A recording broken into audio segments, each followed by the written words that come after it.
महायुति का।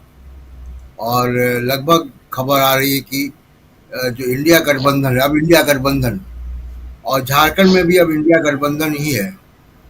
तो एमवीए के अलावा भी वहाँ पे जो समाजवादी पार्टी या झारखंड में आरजेडी वो सीटें लड़ रही, तो इंडिया गठबंधन दोनों जगह चुनाव पे है। और वहाँ पे मुद्दों के आधार पे, वहाँ पे सीट अलायंसेस के आधार पे बीजेपी को कड़ी चुनौती है। बीजेपी के लिए कड़ी चुनौती कई जगह से है। और आजकल प्याज के दाम आंसू रुला रहे हैं यहाँ पे।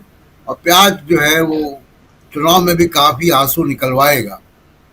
तो उस पर मैं सेकेंड राउंड पे बात रखूंगा।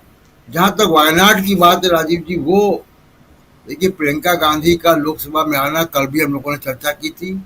अगर वो जीतेंगी तो लोकसभा में आएंगी, और जीतेंगी ही काफ़ी। केरला में 18 सीटें यूडीएफ के पास, अभी राहुल गांधी की सीट मिला के 18 सीटें यूडीएफ के पास है। और यहाँ से एक बहुत महत्वपूर्ण संदेश राजीव जी ये जाता है कि दक्षिण भारत ने कांग्रेस का साथ दिया है हमेशा।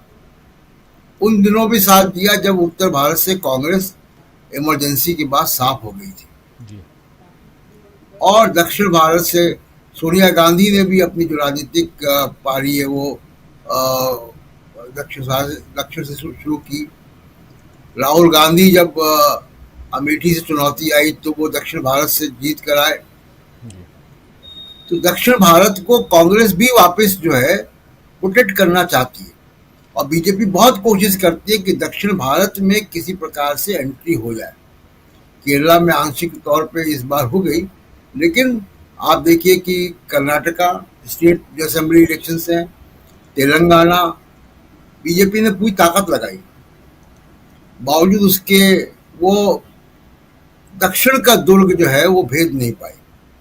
एकमात्र जो थोड़ा बहुत जो एक जिसको कहें कि एक एल्बो रूम इनको मिला, वो चंद्रबाबू नायडू के थ्रू आंध्र प्रदेश में। लेकिन उसके बाद भी बीजेपी तेलंगाना में, पुडुचेरी में, तमिलनाडु में, कर्नाटका में, केरला में, आंध्रा में सत्ता से बाहर है। आंध्रा में आंशिक तौर पे, बाकी राज्यों में सत्ता से बाहर। तो बीजेपी की बहुत कोशिश तमिलनाडु को लेकर रही है। आप देखिए किस तरीके से तमिलनाडु में भी वो ध्रुवीकरण और तमाम तरीके की राजनीति करते रहे। प्रियंका गांधी की एंट्री इसलिए बड़ी मजबूत है वहां पे कि वो उत्तर को दक्षिण से, और कांग्रेस के दक्षिण और कांग्रेस के बीच में एक बड़े मजबूत ब्रिज का काम करेगी। जी। तो इस खातिर वो बहुत महत्वपूर्ण है जब वो लोकसभा में रिप्रेजेंट करेंगी केरला को और वायनाड को। तो ये एक बड़ा संदेश देश की राजनीति में होता है, खासकर उस वक्त जब एक ऐसी सरकार हो जो एकीकृत सरकार है, जहाँ पे फेडरल प्रिंसिपल्स को, संघीय सिद्धांतों को किनारे दर किनार कर दिया गया है। जी। और ऐसे वक्त अगर दक्षिण भारत का मजबूत रिप्रेजेंटेशन दिल्ली में है, संसद में होगा, तो इसका बड़ा अच्छा सकारात्मक संदेश जो है देश की राजनीति में जाएगा। दूसरी बात, जो प्रियंका गांधी की व्यक्तित्व है, पर्सनालिटी है, जिस तरीके से वो बोलती हैं, लोकसभा में कांग्रेस को बहुत ताकत मिलेगी और बीजेपी को एक नया चुनौती लोकसभा के अंदर मिलेगी। और ओम बिरला जी के लिए काम बढ़ गया है। जब वो विंटर सेशन में अब आएंगी तो ओम बिरला जी के लिए काम काफी बढ़ जाएगा। जी राजीव जी। जी। ओम बिरला जी के लिए काम बढ़ जाएगा। विंटर सेशन की बात कर रहे हैं। विंटर सेशन इधर महाराष्ट्र की तरफ चले। महाराष्ट्र में अब 85-85-85 और एक बिल्कुल यहाँ पे एक दिख रहा है कि तीनों दल आपस में बहुत ही शानदार ढंग से, कि किसी को कोई तकलीफ ना हो। और उसके बाद 18 सीटें अपने सहयोगियों के लिए, 15 सीटों पर हम बात करेंगे। ये इसका क्या मतलब है, कैसे देखा जाए इसको? और है, और उसका नाम है चुनाव आयोग। और चुनाव आयोग का शुरू से, मतलब और जगह तो हरियाणा में हमने देखा, या झारखंड में, या और जम्मू कश्मीर में, लेकिन डायरेक्ट इंटरफेरेंस महाराष्ट्र की राजनीति में चुनाव आयोग का है।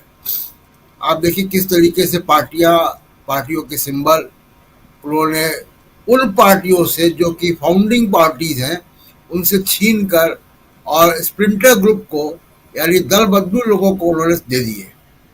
ऐसा पहली बार हुआ कि स्प्रिंटर ग्रुप को पार्टी के सिंबल दे दिए गए।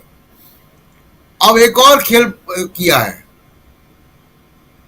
देखिए हरियाणा और महाराष्ट्र के चुनाव एक साथ होते रहे पिछले तीन विधानसभा चुनाव में। महाराष्ट्र की विधानसभा एक्सपायर हो रही है 26 नवंबर को।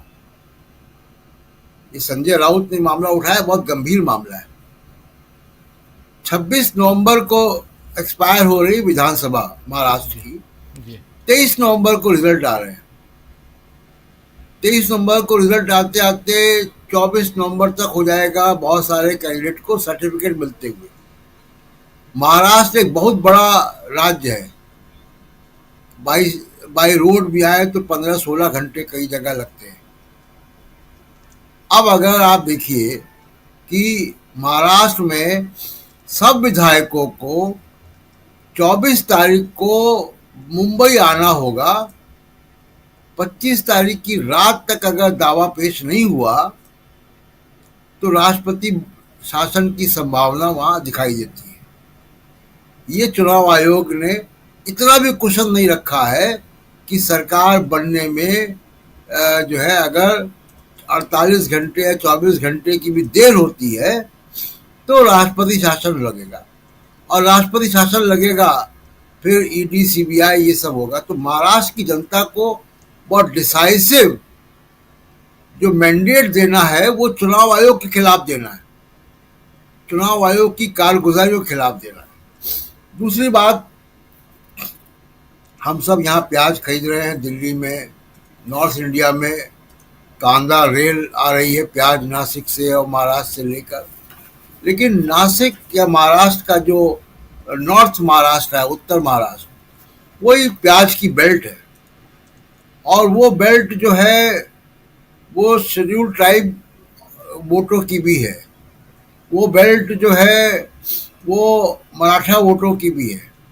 और उसमें बड़ा आश्चर्यजनक तरीके से रिजल्ट जो है पिछले 2 विधानसभा और लोकसभा में आए हैं। 35 असेंबली सीट हैं राजीव जी, नंदुरबार, नासिक, जलगांव, अहमदाबाद, धुले में, अहमदनगर, धुले में 35 सीटों में बीजेपी को सिंगल लार्जेस्ट पार्टी 13 सीट लेके विधानसभा में आई थी, लेकिन लोकसभा में इसका बिल्कुल उल्टा हो गया। लोकसभा की 6 सीटों में से 4 सीटें इंडिया गठबंधन के पास है।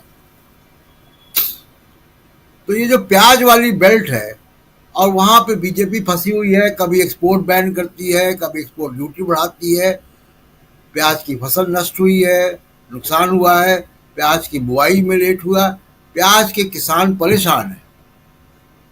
और ये प्याज के किसानों की परेशानी बीजेपी को काफी आंसू जो है दिला सकती है।